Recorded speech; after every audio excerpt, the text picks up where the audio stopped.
পেয়েছেন? সবকিছু ঠিকঠাক আছে, পরিমাণ থাকতে পারে।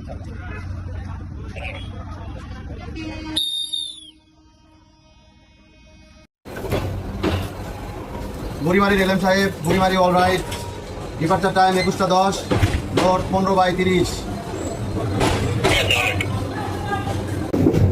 রেলেম সাহেব 90 নাম্বারের জন্য একটু দেরি হতে পারে কাউনিয়াতে। Home signal is clear.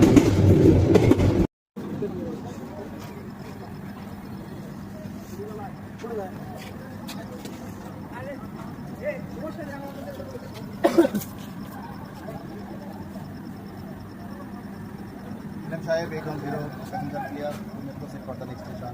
Did you get the line?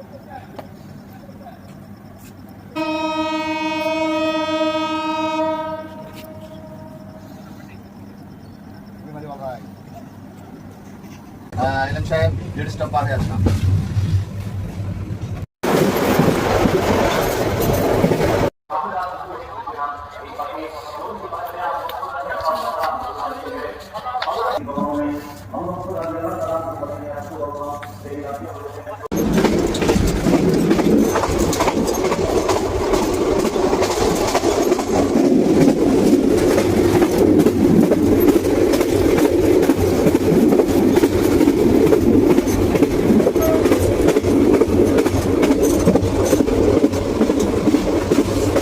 সারাটা সবচেয়ে থাকলে দিয়ে কি সমস্যা?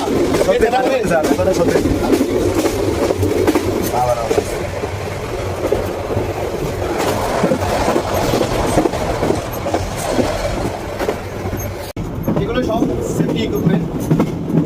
টেইল বোর্ড, এটা হচ্ছে টেইল ল্যাম্প, লাস্ট ভেহিকেলকে ইন্ডিকেট করে। স্টেশন মাস্টার এটা দেখে আইডেন্টিফাই করে ট্রেনটা সঠিকভাবে তার স্টেশনে ঢুকেছে এবং ক্রু বাস ট্রেনের ক্ষেত্রে ট্রেনটি সঠিকভাবে যাচ্ছে কিনা, কোনো বগি পথের মতো ফেলে এসেছে কিনা, সেটা ইন্ডিকেট করে। এটা হচ্ছে পপ সিগন্যাল, পটকা সিগন্যালও বলা হয়। মেকিনে থাকে 12টি পটকা, মেয়াদ হচ্ছে 5 বছর। কোনো অবস্ট্রাকশন হলে পিছনের অংশের সুরক্ষার জন্য এটা রেল লাইনে বসাতে হয়। আশা করি পটকাগুলোকে একটু দেখানো যাবে? অবশ্যই দেখানো যাবে। কীভাবে ব্যবহার হয় এটা হচ্ছে পটকা, দুটা পাতি দিয়ে থাকার দেওয়া থাকে। এটা রেল লাইনের উপর এভাবে বসা, এটা রেল লাইনের সাথে ঘুরিয়ে দিতে হবে। যখন ট্রেনের চাকা অথবা ইঞ্জিনের চাকা এরকম করতে হবে, সজোরে ফেটে শব্দ করে এলামের দৃষ্টি আকর্ষণ করবে।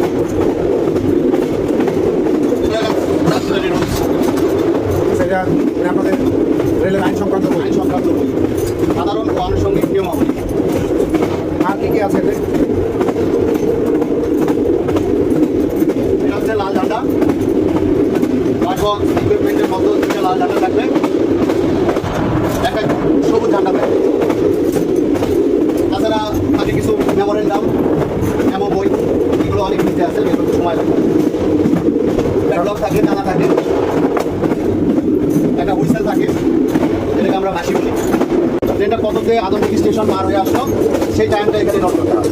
আচ্ছা, প্রতিটা স্টেশনে আপনারা যে সময় পার হচ্ছেন সেই সময়গুলো আর রাস্তার যে বিলম্বর কারণগুলো এখানে দুইটা টাইম থাকে।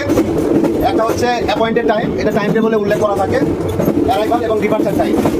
আর অ্যাকচুয়াল টাইম, যখন একটা ট্রেন কত মিনিটে কত ঘন্টায় পার হয়ে গেল সেই টাইমটা নোট করতে হবে। এটা যে টাইম টেবলের টাইমটা দেওয়া আছে তার থেকে কম বেশি হতে পারে। যদি লেট হয় তাহলে সেইভাবে টাইম কাউন্ট করতে হবে। সাইডিং লাইন, এটার অ্যাসপেক্ট হচ্ছে দুইটা, একটা হচ্ছে গ্রিন আর একটা হচ্ছে রেড। যখন ট্রেনটা একটা কার্ভ পার হবে অথবা স্টেশনের পয়েন্টগুলো পার হবে, কর্তব্যরত এলএম ওই লাইটটা দেখে বুঝতে পারবে যে আসলে ট্রেনটা সম্পূর্ণরূপে পার হচ্ছে। এবং পথের মধ্যে কোথাও যদি কোনো অ্যাক্সিডেন্ট ঘটে যায়, তাহলে পিছনের সুরক্ষার জন্য সাইডিং ল্যাম্পের যে অ্যাসপেক্টটা এটা রেড করে পিছনের দিকে সুরক্ষার জন্য পটকা বা ফগ সিগন্যাল বসাতে হয়। আমি যতক্ষণ পর্যন্ত ওই সিগন্যালটা গ্রিন না করব ততক্ষণ পর্যন্ত এলএম সাহেব ট্রেনটাকে স্টার্ট করতে পারবে না। আচ্ছা, আর এই আপনার সামনেই দেখতে পাচ্ছেন একটা লাল প্লাস একটা মিটার, এটার কাজটা? এটা হচ্ছে একটা এমার্জেন্সি ব্রেক। এটা পুরোটাই হচ্ছে এয়ার প্রেশারের উপর নির্ভর করে, এটা এয়ার ব্রেক বলে। আচ্ছা, এটা কি কাজে ব্যবহৃত হয়? কোনো অস্বাভাবিক সাউন্ড, কোনো প্রতিবন্ধকতা দেখার সাথে সাথে এটা অ্যাপ্লাই করে ট্রেনটাকে দাঁড় করাতে হয়। আচ্ছা, আর এ পাশে দেখতে পাচ্ছি আরেকটা স্টিয়ারিং এর মতো, এটা কি কাজে ব্যবহার? এটাও একটা ব্রেক, এটা হচ্ছে ইন্ডিপেন্ডেন্ট ব্রেক। এটা শুধু এই কোচের সাথে ইনভলভ। আর ওখানে যেটা এয়ার প্রেশার আছে, এটা প্রতিটা কোচের সাথে, ইঞ্জিন থেকে শুরু করে প্রতিটা কোচের সাথে ব্রেকিং পাওয়ার নির্ভর করে এই এয়ার ব্রেকের মাধ্যমে।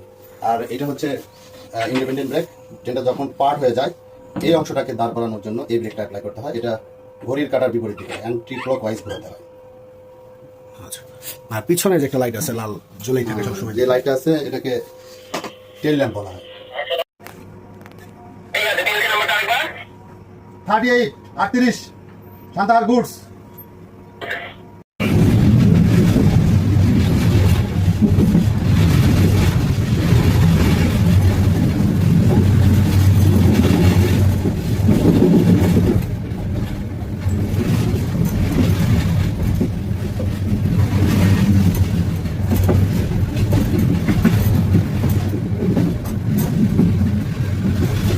আসসালামু আলাইকুম, পরিবারের গান ইমরান হোসেন বলছিলাম। নাটোর পর্যন্ত নতুন মোবাইল নাই আর। হ্যাঁ,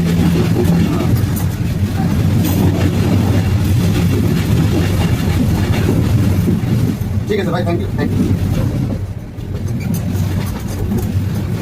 810 এলএম সাহেব, নাটোর পর্যন্ত ক্রসিং নাই। মাঝনগরে একটা মালগাড়ি বসা থাকবে, মাঝনগর একটা মালগাড়ি বসা থাকবে। ওইটা বলতে পারবো না, আর কি একটা মালগাড়ি থাকবে। এসআর কি আছে? SR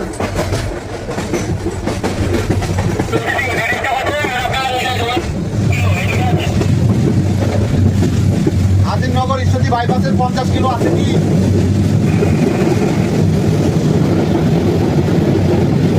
Azimnagar Ishwardi বাইপাসের 50 kilo SR আছে?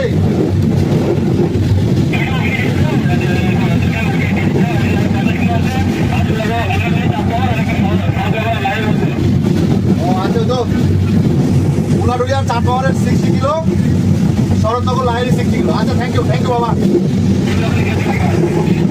ওকে বাবা, থ্যাংক ইউ সো মাচ।